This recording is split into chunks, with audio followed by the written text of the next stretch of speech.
তো hello guys, নিয়ে আসলাম দ্বিতীয় পার্ট। আমার পাঞ্জাবি গোছানো শেষ হয়ে গেল, এখন আমি সুকেসে রেখে দিলাম। এখন এদিকে দেখতেছি আমার কোটটা ময়লা হয়ে গেছে, এই জন্য কোটগুলো ধৌত করে আমার আলমারির মধ্যে রেখে দিলাম।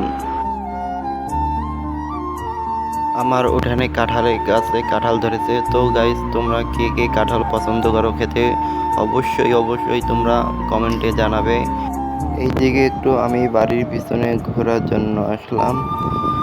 তো আমাদের ক্ষেতের মধ্যে অনেক সুন্দর একটি গোলাপ ফুল হয়েছে। তোমাদের যদি গোলাপ ফুল পছন্দ হয় তাহলে কমেন্টে অবশ্যই জানাবে।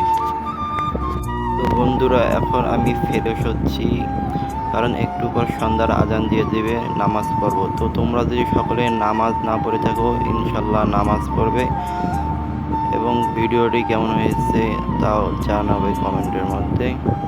তো বন্ধু, আজকে এই পর্যন্ত। টাটা, বাই বাই, আসসালামু আলাইকুম।